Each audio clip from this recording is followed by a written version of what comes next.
하나님 말씀 요한 2서입니다. 요한 2서 1장 1절에서 13절까지입니다.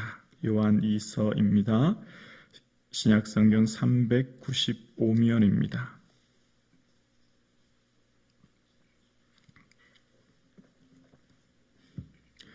요한 2서의 말씀을 함께 합독하시겠습니다. 장로인 나는 택하심을 받은 부녀와 그의 자녀들에게 편지하노니 내가 참으로 사랑하는 자요 나뿐 아니라 진리를 아는 모든 자도 그리하는 것은 우리 안에 거하여 영원히 우리와 함께할 진리로 말미암음이로다. 은혜와 긍휼과 평강이 하나님 아버지와 아버지의 아들 예수 그리스도께로부터 진리와 사랑 가운데서 우리와 함께 있으리라. 너의 자녀들 중에 우리가 아버지께 받은 계명대로 진리를 행하는 자를 내가 보니 심히 기쁘도다. 부녀여, 내가 이제 내게 구하노니 서로 사랑하자. 이는 새 계명같이 내게 쓰는 것이 아니요 처음부터 우리가 가진 것이라. 또 사랑은 이것이니 우리가 그 계명을 따라 행하는 것이요 계명은 이것이니 너희가 처음부터 들은 바와 같이 그 가운데서 행하라 하심이라. 미혹하는 자가 세상에 많이 나왔나니 이는 예수 그리스도께서 육체로 오심을 부인하는 자라. 이런 자가 미혹하는 자요 적 그리스도니 너희는 스스로 삼가 우리가 일할 것을 잃지 말고 오직 온전한 상을 받은 자. 지나쳐 그리스도의 교훈 안에 거하지 아니하는 자는 다 하나님을 모시지 못하되 교훈 안에 거하는 그 사람은 아버지와 아들을 모시느니라. 누구든지 교훈을 가지지 않고 너희에게 나아가거든 그를 집에 들이지도 말고 인사도 하지 말라. 그에게 인사하는 자는 그 악한 일에 참여하는 자임이라. 내가 너희에게 쓴 것이 많으나 종이와 목으로 쓰기를 원하지 아니하고 오히려 너희에게 가서 대면하여 말하나니 이는 너희 기쁨을 충만하게 하려 함이라. 택하심을 받은 내 자매의 자녀들이 내게 문안하느니라. 아멘.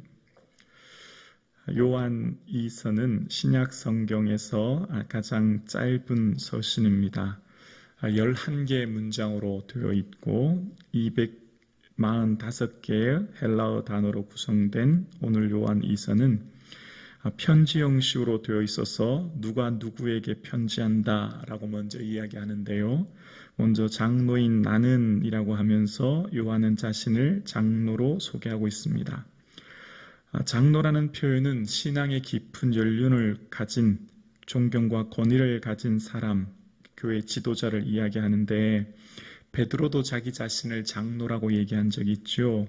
베드로전서 5장 1절에 보면 너희 중에 장로들에게 고나노니 나는 함께 장로된 자요. 그러니까 지금 요한은 자신을 장로로 이야기하면서 이미 이 초대교회에 상당히 친분이 있음을 이야기하는 거죠. 이름이 아니라 자기 직분으로 자신을 소개하면서 누구에게, 즉 오늘 본문의 수신자는 택하심을 입은 부녀와 그의 자녀들이라고 이야기합니다.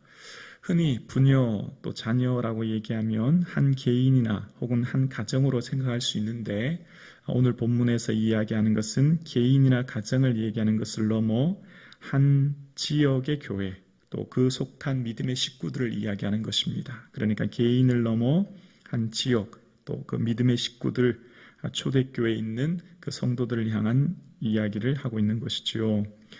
그러면서 오늘 본문에 이야기하고 있는 아주 중요한 내용이 진리와 사랑의 불가문의 관계를 이야기하고 있습니다. 진리와 사랑은 뗄 수 없는 동전의 양면과 같은 관계가 진리와 사랑의 관계다라고 이야기하는데 특별히 오늘 본문에서 이야기하는 진리는 무엇보다도 하나님의 뜻으로 계시된 예수 그리스도를 믿고 예수 그리스도 안에 거하며 예수 그리스도와 함께 살아가는 삶으로 예수님과 함께 하나님의 뜻을 이 땅에 이루는 하나님과 함께 하나 되어 살아가는 삶을 이야기합니다. 특별히 오늘 본문에서 예수님께서 예수님과 함께 이 땅을 살아가며 이 땅에 이루는 그 뜻은 핵심은 서로 사랑하는 것입니다.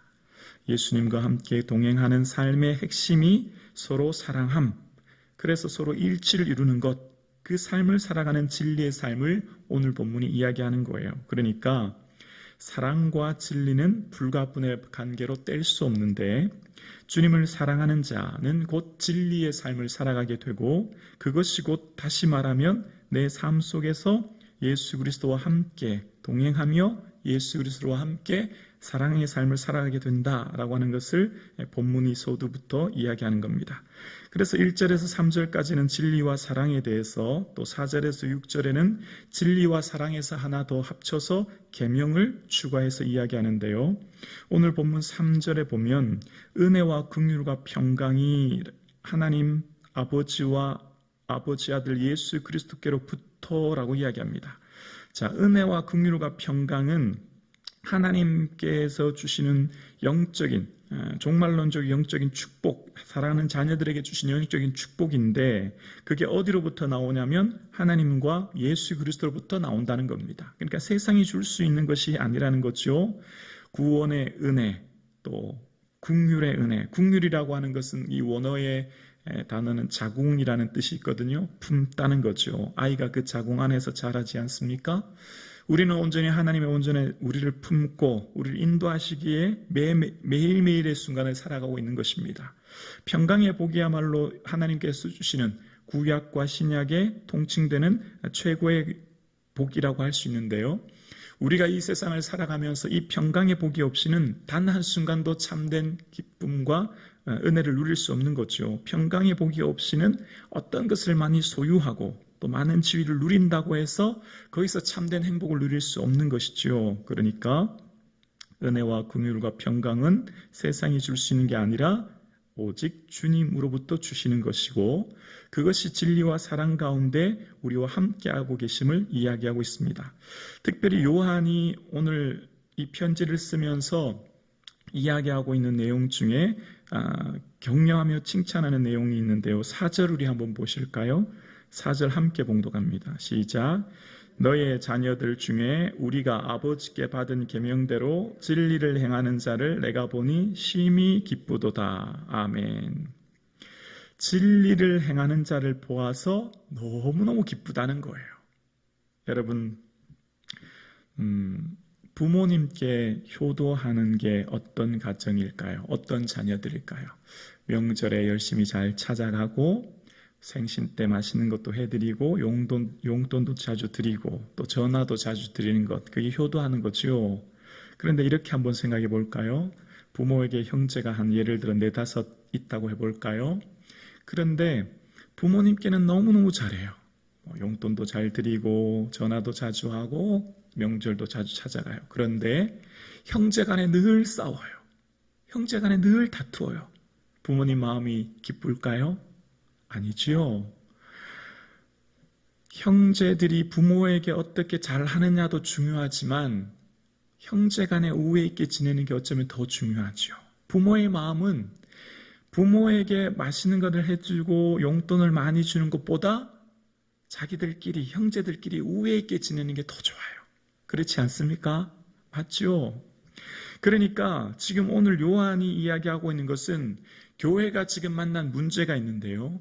외부적으로 로마 황제의 박해뿐만 아니라 이단, 영지주의 이단으로부터 교회가 너무 어려워요. 그런데 내부적으로도 갈등이 있는 거예요. 어려움이 있는 거예요. 내부적으로도 성도들이 서로의 갈등이 있어요. 그런데 하나님을 기쁘시게 하는 건 뭘까요? 내부적으로 성도들이 하나 되고 사랑하고 일치하는 것. 그 삶을 살아가는 것. 그것이 하나님 기뻐하신다는 거죠. 그러니까 요한이 말하는 거예요. 진리를 행하는 것을 보니 내가 어떻게 기쁘다고요? 심히 기쁘다는 거예요. 그러니까 여기 진리를 행하다라고는 원어의 뜻은요, 진리 안에 걸어가는 자들이라는 의미예요. 진리 안에 걸어가다라는 거예요. 매일매일 우리가 일상을 살아갑니다. 매일매일 우리가 걸어가지요. 매일매일 살아가는 우리의 삶이 주님을 기쁘시게 하는 삶은 뭘까요? 나와 하나님과의 관계로 열심히 예배드리고 기도하고 예물드리고 봉사하는 것 중요해요. 그런데 정말 중요한 것은 나와 주님과의 관계가 바라서 예배드리고 예물드리고 봉사하는 것만큼 내 이웃과의 관계, 내 옆에 있는 형제자와의 관계가 또한 중요하다는 거예요. 그것이 주님을 기쁘시게 하는 삶이라는 거예요. 마치 부모, 형제, 부모를 향해 깍듯이 효를 다하는 것도 중요하지만 형제들끼리 우애 있게 지내는 게 더 중요한 것처럼 하나님을 기쁘시게 하는 게 뭐냐가 오늘 본문이 이야기합니다. 주님을 기쁘시게 하는 게 뭘까? 주님이 심히 기뻐하는 게 뭐냐? 내 형제와 우애 있게, 형제를 사랑하는 것. 그래서 5절에 이야기합니다. 부녀여 내가 이제 내게 구하노니 서로 사랑하자.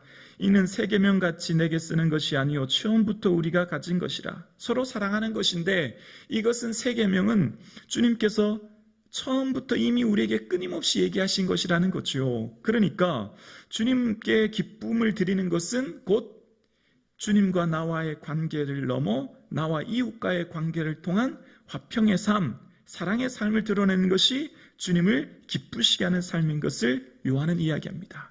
요한이 끊임없이 얘기하는 것, 요한이 강조하는 게 사랑이죠. 그 사랑을 통해서 하나님을 기쁘시게 하는 삶을 이야기하고 있는 것입니다. 그래서 그 사랑의 삶은 결국 계명을 지키는 것, 순종의 삶인 것을 6절에 이야기합니다. 또 사랑은 이것이니 우리가 그 계명을 따라 행하는 것이요 계명은 이것이니 너희가 처음부터 들은 바와 같이 그 가운데서 행하라 하심이라. 아멘. 계명은 말씀대로 말씀을 이야기하는데 그것을 순종하는 삶, 곧 순종하는 삶이 주님께서 기뻐하는 것이다, 행하는 것이다 라고 이야기합니다. 그러면서 이제 요한은 이 초대교회에 등장했던 이단들에 대한 경계, 이제 외부로부터 나타나는 이단을 경계해야 되는 것을 이야기하는데요. 이단에 대한 경계를 7절에 이야기합니다. 미혹하는 자가 세상에 많이 나왔나니 이는 예수 그리스도께서 육체로 오심을 부인하는 자라. 이런 자가 미혹하는 자요 적 그리스도니라고 이야기합니다.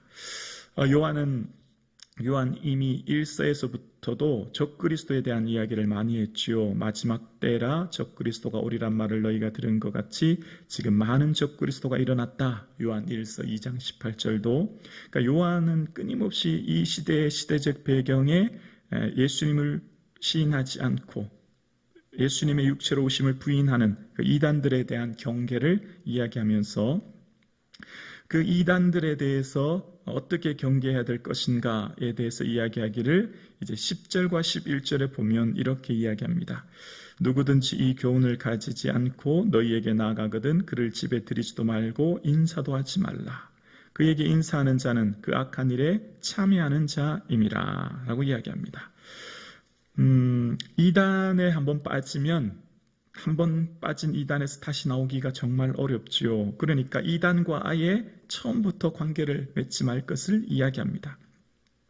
이단의 기준이 있습니다. 이단은 신학적으로 세 가지의 신학적인 기준으로서 이단을 판별할 수 있습니다. 첫 번째는 기독론입니다. 기독론이란 것은 예수 그리스도가 누구이신가라고 하는 게 기독론입니다. 예수님에 대한 고백이죠. 내가 재림주다. 내가 이 땅에 온 예수 그리스도가 라고 하면 100% 이단입니다. 내가 자기 자신이 이단, 재림주다 얘기하는 모든 사람들이 다 이단이라고 할 수 있지요. 기독론을 통해서 알 수 있는 것입니다. 두 번째는 성령론입니다. 성령님은 누구신가? 라고 하는 고백을 통해서 이단을 분별할 수 있습니다. 성부 하나님, 성자 예수 그리스도, 성령 하나님에 대한 삼위일체 하나님에 대한 고백을 하지 않는 것은 이단입니다. 그러니까 삼위일체 하나님에 대한 고백이 있어야 합니다. 세 번째는 종말론입니다.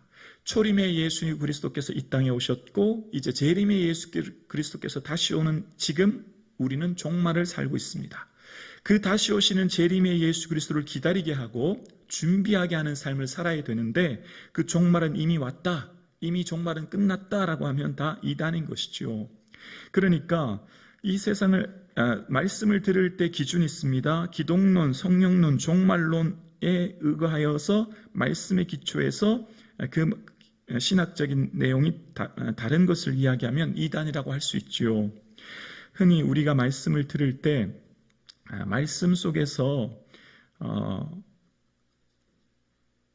성경 말씀을 읽고 성경과는 전혀 상관없는 자기 자신의 이야기를 한다든지 본문에서 뭘 말씀하시는지 본문에서 말씀하시는 성경에서 말씀하시는 내용이 아니라 성경은 읽고 딴 얘기하는 경우가 있어요.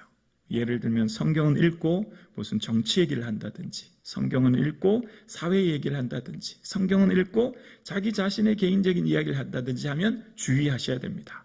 성경을 통해서 성경이 말하는 내용이 아니라 성경을 읽고 성경과 전혀 다른 자기 자신의 어떤 이야기를 하면 주의하셔야 됩니다. 그건 이단일 수 있습니다. 성경에서 말하고 있는 내용을 이야기하고 성경의 이야기를 통해서 주님을 만나게 해야 되는데, 성경에서 결론은 예수 그리스도지요. 모든 성경의 핵심은 예수 그리스도입니다. 예수 그리스도를 만나게 하고 예수 그리스도를 보여주는 것이 설교입니다. 설교의 모든 내용은 자기 자신, 설교자를 이야기하면 안 돼요. 설교자가 중요한 게 아니죠. 설교자를 통해서 예수님을 보여주고 예수님을 이야기하게 되는 거죠. 그런데 설교를 통해서 자기 자신을 과시하거나 자기 자신을 드러내거나 혹은 자신이 중요하다고 하는 시대의 정치적인 상황의 얘기라든지 시대의 사회적, 교육적 다른 얘기를 하면 이단입니다. 예수님의 성경은 오직 예수 그리스도를 말하고 성경은 오직 예수 그리스도 통한 구원을 말하며 성경을 통해서 이 땅에서 이루시는 하나님의 나라를 말하는 것이죠. 물론 그 하나님의 나라가 사회적 구원과 사회적 변화를 통해 이루는 것을 말하기는 합니다. 그 사회적 변화가 필요한 것이죠. 그러나 모든 설교의 마지막에 항상 특정 얘기를 계속 매듭짓는다면, 성경과 상관없는 다른 이야기로 계속해서 어떤 이야기를 주제를 이야기를 한다면 주의하셔야 됩니다. 말씀을 듣고 난 후에 말씀을 통해 결단하게 하고 내 삶에 평안함을 주며 말씀을 통해 성령님이 주시는 은혜 안에 거하게 하지 않고 말씀을 통해 분노가 일어나게 하고 말씀을 통해 뭔가를 내 안에 시대적 갈등을 유발하게 하면 주의하셔야 됩니다. 성령님의 말씀은 우리를 통해 항상 새 힘을 주고 소망을 주고 위로를 주고 언제나 내 삶 가운데 격려를 주시는 것이 말씀이지요. 근데 말씀을 통해 들으면서 그 말씀을 통해 다른 이야기를 하게 하므로 내 안에 분노와 갈등과 원망을 조장한다면 그것은 이단입니다. 성령 하나님은 그런 분이 아닌 것이지요. 그래서 우리가 말씀을 들을 때 늘 그 말씀을 본교회 중심으로 신앙생활하는 게 제일 좋습니다. 본교회 담임 목사의 말씀, 본교회 담임 목사가 가르치는 설교, 본교회 담임 목사가 말씀하는 그 말씀이 성도들에게 가장 유익한 말씀인 거지요. 가장 합당한 말씀이에요. 그 본교회 담임 목사가 그 성도들을 가장 잘 알거든요. 그래서 하나님께서 주시는 그 말씀을 언제나 본교회 중심으로 말씀을 들으시고 사모하시고 신앙생활 하실 수 있기를 주님의 이름으로 권면드립니다. 그러면서 마지막 요한은 이제 끝말로 인사합니다. 12절과 13절입니다.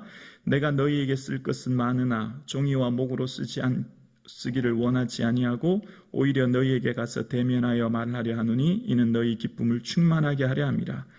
택하심을 받은 내 자매 자녀들이 내게 문안하느니라. 아멘. 요한이 편지를 쓰는 것, 그것은 바로 기쁨을 충만하게 하려 함이라 라는 거예요. 그러니까 요한일서 1장 4절에도 보면 이것을 쓰면 우리의 기쁨이 충만하게 하려 함이라 라고 이야기하는 것처럼 오늘도 마찬가지입니다. 내가 이제 너희를 대면하여 만나서 너희와 함께 기쁨을 충만하게 하려 함이라 라고 이야기합니다. 요한이 이야기하고 와 있는 요한서신의 중심 내용은 사랑이고 그 중심의 사랑의 내용의 핵심은 사귐입니다. 사귐, 함께 교제하는 것, 더불어 누리는 기쁨. 그러니까 우리가 주님과 함께 예수님과 함께 살아가는 삶은 예수님과 함께 교제하는 삶이에요. 예수님과 함께 더불어 누리는 삶이에요. 예수님과 함께 삶의 핵심은 그 안에 기쁨이 있는 것이죠. 기쁨이. 오늘 살아가는 저와 여러분의 삶에 얼마나 지치고 힘이 드십니까? 파도처럼 밀려오는 세상의 염려와 근심과 고난과 수많은 문제들로 말미암아 우리 인생살이가 얼마나 지치고 힘든지 몰라요. 요한 시대도 마찬가지입니다. 로마 정부의 박해와 이단들로 말미암아 초대교회 교회 성도들이 삶이 너무나 지치고 힘든 거예요. 그런 성도들에게 요한이 이야기합니다. 주님을 만나고 주님 안에 거함으로 말미암아 누리는 기쁨을 충만하게 하도록 이 편지를 쓴다. 내가 다시 너희를 만나 너희의 기쁨을 충만하게 하려 한다 라고 이야기합니다. 예수 그리스도 안에 거하고 예수 그리스도와 함께 동행하며 예수 그리스도를 묵상함으로 주시는 기쁨이 충만할 수 있기를 주님의 이름으로 축원합니다. 오직 예수님 바라보시고 예수님 의지하시고 예수님만 사랑하시는 저와 여러분 되실 수 있기를 주님의 이름으로 축원합니다.